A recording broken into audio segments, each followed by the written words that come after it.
Well, when my youngest saw it, and she's 22 when she saw it, she saw a very, very early cut. Um, she is not a real fan of, she doesn't agitate for me to take her to the Broadway or to the musicals much. But she's sort of a serious girl, and she sat forward and she watched the whole thing. She didn't laugh a lot, even at the funny parts. And so I was afraid at the end, I didn't know what her reaction was because she's sort of unreadable. And she turned to me at the end and she said, "I love every single thing about this movie." And I said, "Wow." And I said, what was it that really interested you? She said, "There's a scene in the second half, after everybody gets their wish, when the world changes and cataclysm happens." And she was a fifth grader when we lived in New York, when 9/11 happened. And it was her second day at a new school, and her bus stopped at the World Trade Center at 8:15 in the morning, and then continued on under the tunnel to Brooklyn. And so she lived through that time, and she was a kid. And she said the floating debris, those little pieces of paper in the air after the forest comes down, she said that reminded me of that day. And so it made me think, yes, bad things happen in the world, and children are aware of them.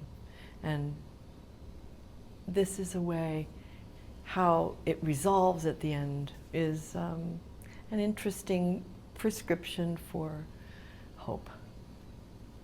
Wow, that's a very great story. To many people, the witch might be perceived as the villain in the story, but in reality, she sort of has the clearest vision of anyone in the piece, right? Can you talk about that? Well, the witch, yeah, I guess she sets things in motion. As most conflagrations begin with cycles of revenge, something was done to her.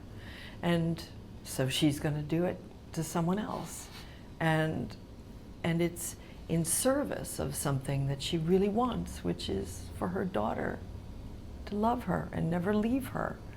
And embedded in that are all sorts of things that parents understand, worry about what's in the outside world, being hyper protective of kids. And that's all in her motivation to retain her daughter's love. And it's wrong-headed, but sometimes we all are. As parents, for sure.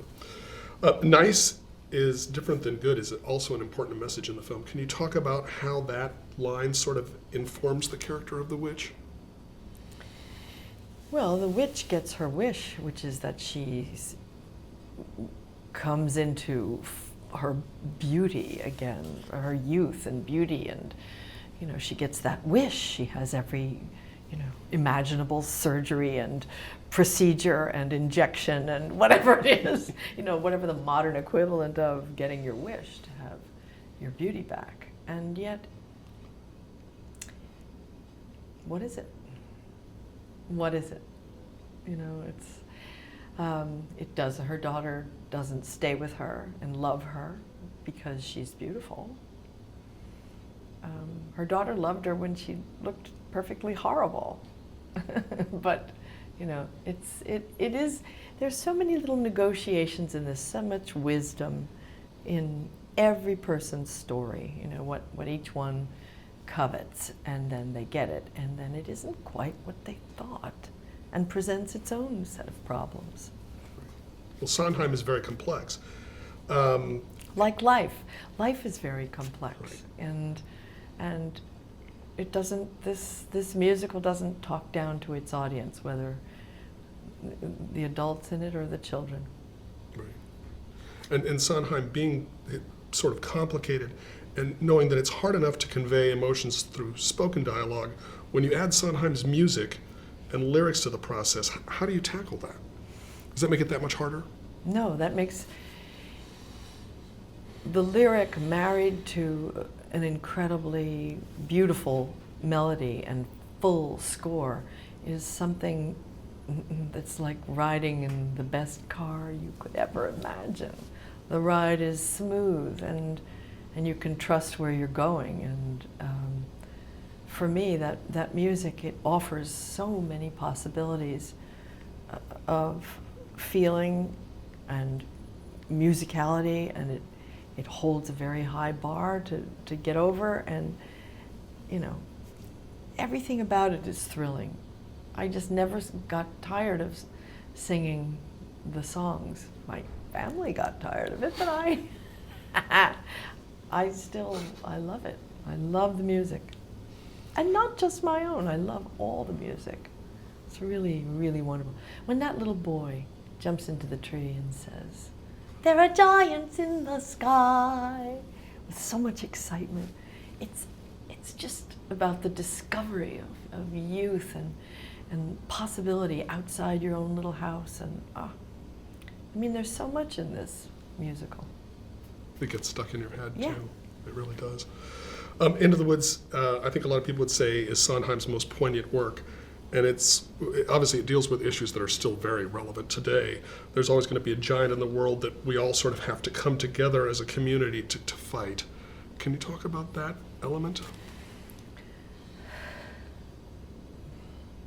When my son was a little boy, I was disturbed because he kept drawing these monsters, you know, and he's a very good artist, and we lived in a beautiful place, and I thought, why doesn't he draw the lake and the trees and the island?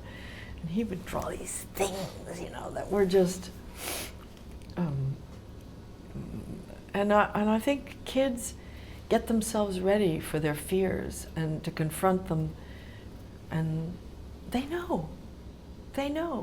As safe as their world is, there's stuff out there that's scary. And you got to get ready for it. Little boys, you know, are obsessed with superheroes and fighting monsters, and so it's in us. It's in our DNA to have fear and to get ready for trouble, because trouble's coming, no matter what you do. And so these fairy tales kind of were a way of, you know, feeding the fear in a way of keeping children safe by making them fearful, and you know, don't talk to strangers and all those things.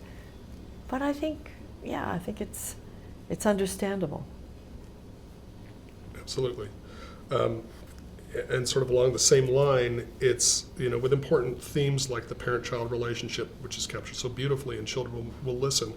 Can you talk about that and what you hope audiences will take away when they leave the theater with them? Well, I'm not sure you take away something as much as you have awakened in you stuff you already knew.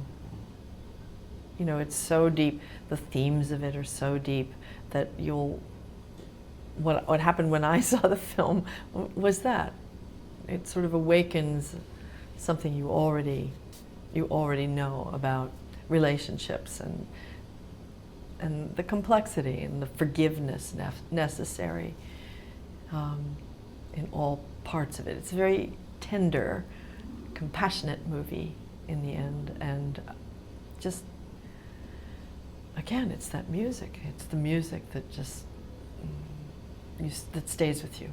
Ladies and gentlemen, you're watching Hey You Guys! Hey You Guys, huh? Hey, you guys. Is that from the Goonies? It is indeed, yeah. Nice. Hey,